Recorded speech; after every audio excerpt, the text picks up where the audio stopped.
Okay, can you all hear me? Yes. Okay, if you can't hear me, put up your hands. Okay, I don't know, this is the first time I've given this presentation. I don't know exactly how long it lasts, so there may be a bit of speeding up and slowing down. There's Perl in the middle, there's stuff around the edges. I hope it'll be enjoyable. I'm going to have to go over there to click the thing because this is an old PC. So, the first thing, as you can see, the original motivation is there's a lot of airplane noise over my house. I live in East London. I got in contact with a local pressure group, which actually also deals with the third runway at Heathrow and has an eastern part. And this particular project is part of what I call the Internet of Very Messy Things. Why do I call it that? Because everyone's got an Internet of Things now. Mainly they're proprietary. Google has one, Amazon has one, we have sidewalks, etc., etc., etc. I'm also a political activist, apart from being a coder. So I resent some of this. I think that we should own some of the Internet of Things. So that's the sort of activist part of this project. Why is it messy? In my holidays in September, I read a book by Tim Hartford, which I recommend, just called Messy. And it's to do with tidy things and messy things that are creative, and basically things that build organically. So my process, which is a single developer process, is not a very rigorous continuous development process, etc., etc., etc. I've lived through that, I've been there, done that, now I'm semi-retired. The slides for this are already on my website, hughbarnard.org, if you want to follow along. I don't know how readable these things are. Okay, why do we do citizen science? Basically, we trust the authorities, don't we? I lived in France when the Chernobyl reactor blew up, and it was notable that the Chernobyl cloud went right round France. It didn't actually touch France at all. And we trust Volkswagen, don't we? Because, I mean, you know, Volkswagen are good about their emissions, etc. So one reason that we do citizen science, or I do citizen science, is actually truth to power. Okay, let's get on. Here is the lab. Unfortunately, Captain Obvious got out of his cupboard and labeled a brick, and a nice box that I got from the Works, which I now use for putting various things in, including computers. Bricks are very useful because all Raspberry Pi things are small and they tend to move around, and I found that engineering bricks are the best things to persuade them to stay on the top of the table. So, go figure. Here is the hardware for the project. There is a decibel meter at the top. There's a Raspberry Pi 3B, and I moved from the Pi-Zero because actually I needed all the USB ports, and I didn't want to put a separate USB hub on it, which I did for the Pi-Zero. So I've moved to the bigger Raspberry Pi. There's my brick. There's an ADS-B receiver, which I actually bought from Flight 24 because I knew that one would work. I don't know a thing about plane systems or anything like that, so I thought I'll just go to someone who has a transponder receiver that works. You know, it was as simple as that. That's the model. I think they sell them elsewhere. ADS-B is broadcast. You don't, transponder is kind of a bad word because you don't interrogate. It actually pushes stuff out. Next thing, here is a bit of a record. This is the record that comes in via the transponder into the USB and into my software. As you can see, there's quite a lot in this. I currently throw most of this away. About the only thing I keep is the ICAO address and the altitude. Go to the next slide. I'm doing better than I thought. ICAO address is International Something of Aviation, something or other, 24 bits in hex. And there's an interesting thing about this, in that it's not the tail number, it's not LFG dash something or something that actually gives a lot of specific identity to the aircraft. And the relationship between the ICAO address and the tail number and everything else is somewhat proprietary. I actually have a little database that I got from somewhere that links them up, but it's actually incomplete, and there's kind of quite a lot of enthusiast investigation in that area, because it's very useful to me that if the aircraft that makes a lot of noise and is very low, and there are some, and they're four-bodied, wide-bodied jets that are in stack for Heathrow, but over East London, it's very useful for me to actually give precise identification and not the ICAO. But I can't do that completely. Hooray, now we got on to a bit of the Perl. I haven't given all the Perl because there's 20 minutes in this, so I've just cut up some bits that show you roughly what this does and how it does it. There's actually quite a lot more in it. Due to the tradition that I've declared earlier, it's actually fairly messy at the moment. I haven't finished with it. It's not very structured. So, what do we got? First thing we've got, which is kind of interesting, is I'm using a database called Influxdb. Anyone use that already? Yeah, so there are some people that know that.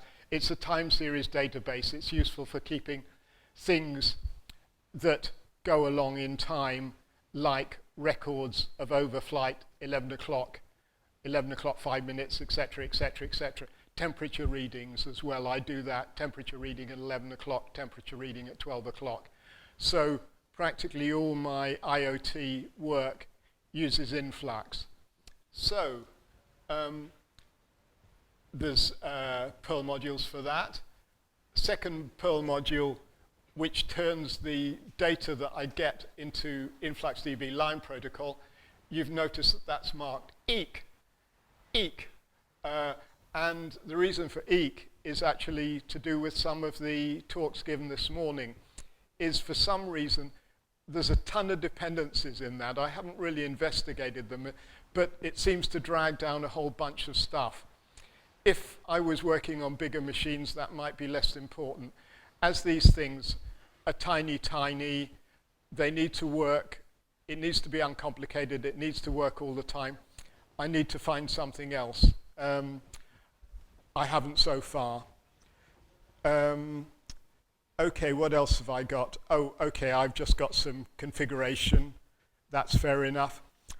Next thing I've got is dump path is the path to the binary, because I've got a binary called dump 1090, which actually collects the transponder data, and that's an outgrowth. It's written in C, and it's an outgrowth of the Flight 24 project. So there was absolutely no point in me coding up something which would probably involve bit banging, I don't know, to actually get the data out. Same thing for the decibels, is that someone wrote a nice program for the decibel meter I've got just to collect the decibels and pump them out into standard in. So I put those as paths because I wanted a bit of flexibility. Next thing, I pipe in from the dump 1090, I just pipe in records as they come. Oh, half, yeah. No, I'm good. I pipe in the records as they come because they're broadcast records. The plane goes over, it pumps out a few things. I haven't worked out how many things. I collect them, and it goes into a very simple main loop. And first thing I parse out is the ICAO address. All the things I want are separated by a colon. Next thing I parse out is the altitude. I want that. I get the decibels at the same time, and we'll come back to why that might be an interesting idea. So I get the decibels from the decibel meter via a little Python program. Then I say, if it's too low and it's too noisy, I want to keep the record, because then we want to complain about it. So send the points to the Influx database and keep the record. This probably wasn't worth putting on a slide, I don't know. Convert all the stuff that I've got in Perl to the line protocol for Influx. I don't know why that module is so complicated, but it is.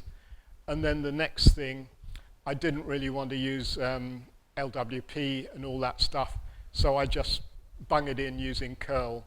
I'll probably actually make that bit a bit better, because it doesn't use half the parameters that I've already defined. You know, this thing is kind of still a bit of a mess.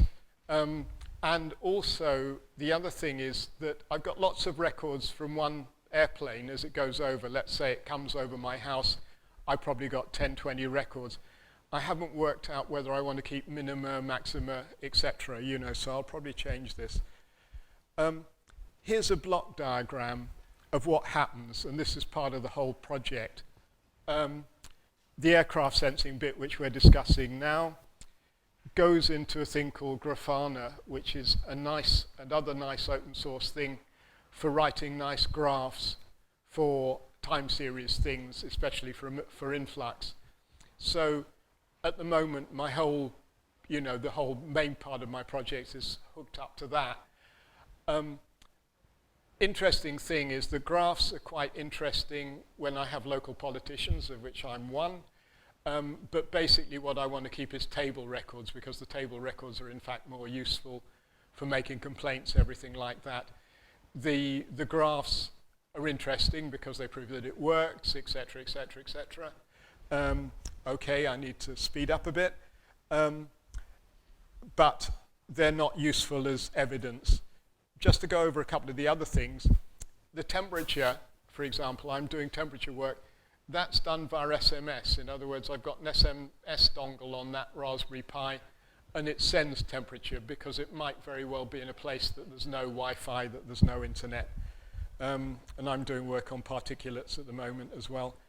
So that's the kind of thing that you get out of it. And there you've got the temperature, which is actually in my study, where the mess is at the moment. No senior members of my family have told me to clear it up. I actually am the senior member of my family, so this is very good. I can do what I want. There's the overflight stuff. I need to mess around with that as well. Let me, because we're going quite quickly, do some of the takeaways as well. So, no point in purity. Dump 1090 and decibel pi existed. Perl is very good in this for parsing and for the rich data structures that I have. My testing method here is bathtub, which Neil Bowers referred to this morning, is that basically a lot of things went wrong with this at the start, and now I'm just letting it run and correcting all the things that go wrong. You know, it falls over probably once every 3 days, and I think, oh, why has that fallen over? And then I correct that. There's a contingent relationship between the decibels and the overflight, because someone could run past with a Ferrari and make a noise at the same time as transponder record. Generally, that doesn't happen, though. There's quite a good correlation. It's in my garden now. I've turned off a lot of services. I turn off practically everything that I don't need. I turn off the logs when I've got things running, because these things run on SD cards.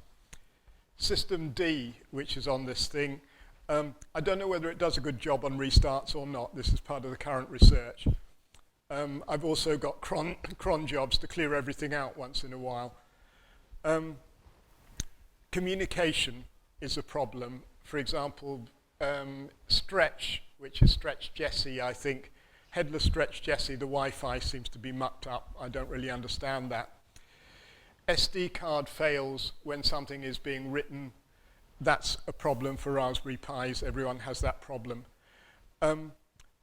one thing I will do, and that's very important for this, is actually packaging up, because it's citizen science, it's not nerdy science, because other people want to use this further east, etc., etc., etc. The way it's handled at the moment, there's no way anyone can put this together except me. Other IoT projects, yep, covered that. Summary of protocols, there's a hyperlink there. It's protocol soup for IoT. That's the best thing I can say about it. There we go. I think, am I in time?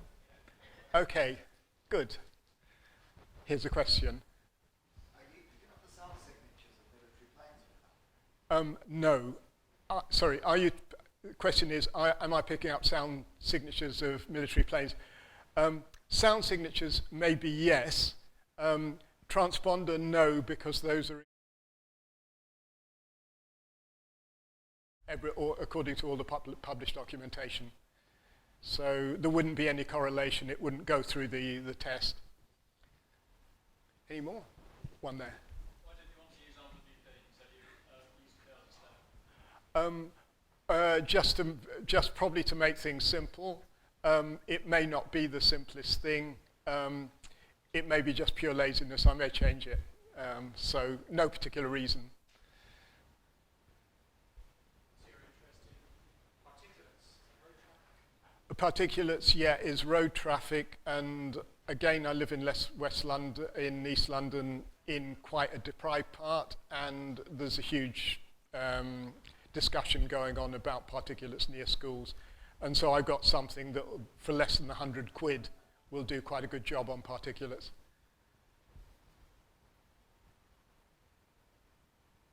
I think we've run out. Oh well, thank you very much. Thank you.